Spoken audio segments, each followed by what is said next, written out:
Hi everyone. हर field के अंदर दो तरह के लोग होते हैं। एक लोग वो होते हैं जो सबसे लोएस्ट सैलरी पे काम करते हैं और उसी फील्ड के अंदर कुछ ऐसे लोग होते हैं जो हाईएस्ट पैकेजेस होल्ड करते हैं। अब इनमें फ़र्क क्या है, आज हम बात करेंगे इसी टॉपिक के बारे में और ये जानने की कोशिश करेंगे कि फार्मेसी फील्ड के अंदर डिफरेंस कहाँ पे आता है उन लोगों में जो हाईएस्ट पैकेजेस को होल्ड करते हैं और वो लोग जो लोएस्ट सैलरी पे काम कर रहे हैं। ये डिफरेंस समझने के लिए मैंने यहाँ पर 5 पॉइंट्स को कंसिडर किया है। पहला, हायर एजुकेशन। अब यहाँ पर हम एक सिचुएशन को अज्यूम करते हैं। मान लेते हैं कि यहाँ पर दो स्टूडेंट्स हैं। पहला स्टूडेंट जिसने बी फार्मेसी करी है और अब वो जॉब कर रहा है। दूसरा स्टूडेंट जो बी फार्मेसी के बाद एम फार्मेसी कर रहा है। एम फार्मेसी के बाद अब उसने जॉब करी है। तो यहाँ पर हम मान सकते हैं कि 4 साल की बी फार्मेसी जो पहले स्टूडेंट ने की, वो फार्मेसी के बाद 2 साल उसको एक्सपीरियंस हो चुका है इंडस्ट्री के अंदर और उसकी सैलरी 18,000 से शुरू हुई थी। अब उसकी सैलरी 20 से 25,000 हम एक्सपेक्टेड मान के चलते हैं कि 25,000 उसको मिल रही है। वहीं पर एक ऐसा स्टूडेंट जिसने बी फार्मेसी के बाद एम फार्मेसी करी, एम फार्मेसी को उसको 2 साल लगे और अब वो उसी इंडस्ट्री के अंदर काम करने आता है। अब यहाँ पर जो इसने सिर्फ बी फार्मेसी करी उसके पास 2 साल का एक्सपीरियंस है और एम फार्म जिसने करी उसके पास कोई एक्सपीरियंस नहीं है, लेकिन उसको स्टार्टिंग सैलरी कितनी मिलती है? 25,000। तो यहाँ पर आप देख सकते हो कि सैलरी सेम हो जाती है दोनों स्टूडेंट्स की। और लॉन्ग टर्म अगर आप देखोगे इन दोनों स्टूडेंट्स को, तो यहाँ पर जिसने एम फार्मेसी करी है उसकी सैलरी की जो ग्रोथ है वो ज़्यादा होगी एज़ कम्पेयर टू उस स्टूडेंट के लेके जिसने सिर्फ बी फार्मेसी करी है। इससे हम ये समझेंगे कि फार्मेसी फील्ड के अंदर हायर एजुकेशन का कितना इंपॉर्टेंट रोल है। चाहे हम बात करें हॉस्पिटल्स की, चाहे हम बात करें इंडस्ट्रीज़ की, अगर आपके पास पोस्ट ग्रेजुएशन है, अगर आपने स्पेशलाइजेशन करी है किसी एक फील्ड के अंदर, तो आपकी जो सैलरी है लॉन्ग टर्म के अंदर बढ़ने वाली है। सेकेंड पॉइंट जो कि क्रूशल है समझना, एक्सपीरियंस। एक पर्टिकुलर निश के अंदर आपका एक्सपीरियंस कितना है। ऐसे कुछ लोग होते हैं जिनको 10-10 साल 20-20 साल का एक्सपीरियंस होता है एक पर्टिकुलर निश फील्ड के अंदर, वहाँ पर वो बहुत एक्सपर्ट हो सकते हैं। अब फार्मेसी फील्ड के अंदर एक्सपर्टीज हो सकती है आपकी रिसर्च एंड डेवलपमेंट के अंदर, क्वालिटी के अंदर। आप एज ए टीचर आपके पास 20 साल का एक्सपीरियंस है, तो जाहिर सी बात है कि आप एक हाईएस्ट पैकेज होल्ड करोगे किसी भी यूनिवर्सिटी या फिर किसी भी कॉलेज में। थर्ड फैक्टर जो इन्फ्लुएंस करता है हाई पैकेजेस को, वो है सर्टिफिकेशन। आपके पास आपकी ग्रेजुएशन या आपकी पढ़ाई के अलावा क्या सर्टिफिकेशंस आपके पास हैं जो आपने पाई हैं। सर्टिफिकेशन का मतलब है किसी एक पर्टिकुलर फील्ड में आपकी एक्सपर्टीज़ है। हो सकता है कि आपने सर्टिफिकेशन पाई है फार्माकोविजिलेंस के अंदर, जिसमें आपकी ड्रग सेफ्टी की होती है और जो इंडस्ट्री के अंदर काफ़ी यूजफुल होती है। सर्टिफिकेशन हो सकती है सीजीपी, गैरिएट्रिक फार्मासिस्ट का एक सर्टिफिकेशन होती है जिसको हम सीजीपी बोलते हैं, certified geriatric pharmacist having expertise in providing pharmaceutical care to elderly patients. Fourth factor जो इंपॉर्टेंट है, नेटवर्किंग। मान लीजिए एक स्टूडेंट मैं हूँ और एक स्टूडेंट आप हो, हम दोनों ही ग्रेजुएशन पूरी करते हैं और एक जॉब के लिए जाते हैं। मेरे पास प्रोफेशनल नेटवर्क है, मैंने अपना नेटवर्क बिल्ड करा है इंडस्ट्रीज़ के अंदर, हॉस्पिटल्स के अंदर, तो ज़्यादा चांसेस है कि मुझे जॉब मिलेगी और आपसे अच्छी सैलरी मुझे मिलेगी। ये बड़ा सिंपल सा फंडा है, लेकिन हम इस चीज़ को नहीं समझते। अगर आप कॉलेज स्टूडेंट और आपका नेटवर्क इतना अच्छा नहीं है इंडस्ट्री के अंदर, फील्ड के अंदर, तो आप एक्सपेक्ट मत ही करना कि आपको अच्छी सैलरी मिल जाएगी और आपको जल्दी से जॉब मिल जाएगी। Networking one of the important skill है जो आपको सीखनी है और आपको बिल्ड करने हैं नेटवर्क अपनी फील्ड के अंदर। This is real that if you have network or connection in any pharmaceutical industry, your chances of getting a job with good salary increases by 4 times. लेकिन नेटवर्क बिल्ड कैसे करें?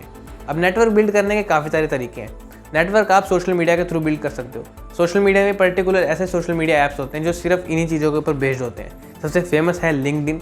अब LinkedIn पे आपने search कर सकते हो कि अगर आपको हॉस्पिटल से रिलेटेड या फार्मेसी इंडस्ट्री से रिलेटेड आपको प्रोफेशनल्स चाहिए, हर फील्ड के अंदर जो प्रोफेशनल्स काम कर रहे हैं उनकी लिंक्डइन के ऊपर प्रोफाइल है। आप उनके साथ कनेक्ट कर सकते हो, बातचीत कर सकते हो और ये चीज़ें करियर में आपको काफ़ी हेल्प करेंगी। आप प्रोफेशनल ऑर्गेनाइजेशंस को ज्वाइन कर सकते हो, जैसे IPA, इंडियन फार्मास्यूटिकल एसोसिएशन।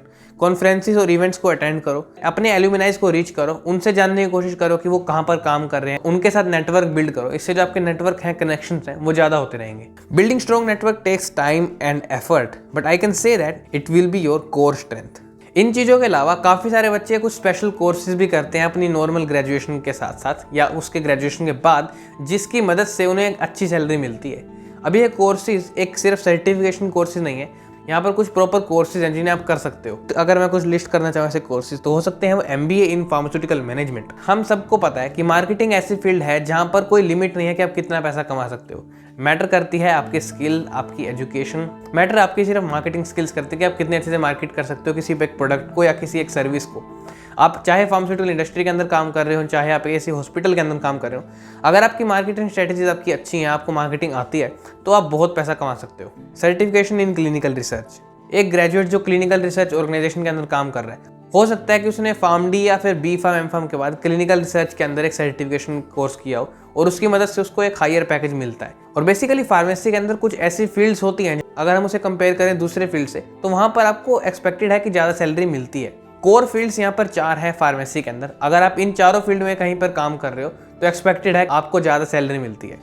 ये हो सकती है industry, clinical research settings, hospital pharmacy या फिर एकेडमिया। इंडस्ट्री से हम समझ सकते हैं फार्मास्यूटिकल इंडस्ट्री, मैन्युफैक्चरिंग इंडस्ट्री, जहाँ पर ड्रग्स की मैन्युफैक्चरिंग होती है। अब यहाँ पर ही मैटर करता है कि आप इंडस्ट्री के अंदर किस डिपार्टमेंट के अंदर काम कर रहे हो। डिपार्टमेंट हो सकता है research and development, quality assurance, production. Department से भी आपके यह मैटर करता है कि आपकी सैलरी कितनी अच्छी होने वाली है। प्रोडक्शन के अंदर थोड़ी सी सैलरी कम होती है as compare to research and development या क्वालिटी डिपार्टमेंट की बात करें। मार्केटिंग डिपार्टमेंट के अंदर थोड़ी सी अच्छी सैलरी मिलती है। तो ये मैटर करता है कि आप कहाँ पर काम कर रहे हो। क्लिनिकल रिसर्च के अंदर जो बच्चा काम कर रहा है उसकी सैलरी अच्छी हो गई। एकेडमिक्स, अगर हम टीचिंग फैकल्टीज़ की बात करें, जो प्रोफेसर हैं किसी बड़े कॉलेज या फिर यूनिवर्सिटी में, उनकी सैलरी लाखों में होती है। तो ये मैटर करता है कि आपने बी फार्मेसी, एम फार्मेसी कर ली, लेकिन आप काम क्या कर रहे हो। आपकी पोजीशन और आपकी लोकेशन दोनों ही मैटर करते हैं कि आपकी सैलरी कितनी होने वाली है। तो जब आप अपनी ग्रेजुएशन करें, जब अपनी पढ़ाई करें, तो इसके ऊपर भी आपको बहुत रिसर्च करनी है कि मुझे किस फील्ड के अंदर काम करना है, जहाँ पर मेरे को सैलरी कितनी मिलने वाली है। वो एक्सपेक्टेड सैलरी होती है, उसे आपको ध्यान में रखना है। लेकिन अगर हम बात करते हैं सबसे इंपॉर्टेंट टॉपिक को लेकर कि फार्मेसी फील्ड के अंदर इतनी लो सैलरी क्यों है। अभी भी हर किसी को अच्छी सैलरी चाहिए, लेकिन बड़ा इशू ये है कि फार्मासिस्ट की सैलरी इंडिया के अंदर बहुत कम है एज़ कम्पेयर टू अगर हम दूसरे हेल्थ केयर प्रोफेशनल्स की बात करें। एक रीज़न हो सकता है कि जिस स्पीड से यहाँ पर कॉस्ट ऑफ लिविंग बढ़ रही है, डिमांड बढ़ रही है स्पेशलाइज्ड स्किल्स और नॉलेज की, तो यहाँ पर फार्मासिस्ट कई बार पीछे रह जाते हैं। फार्मासिस्ट की लो सैलरी का रीज़न हो सकता है ओवर सप्लाई होना। काफ़ी सारे फार्मासिस्ट आ चुके हैं मार्केट के अंदर और इस ओवर सप्लाई की वजह से यहाँ पर ऑप्शंस बहुत सारे हैं। तो आपके पास अगर स्पेशलाइज्ड स्किल्स नहीं है, नॉलेज नहीं है, तो आप हायर सैलरी एक्सपेक्ट नहीं कर सकते।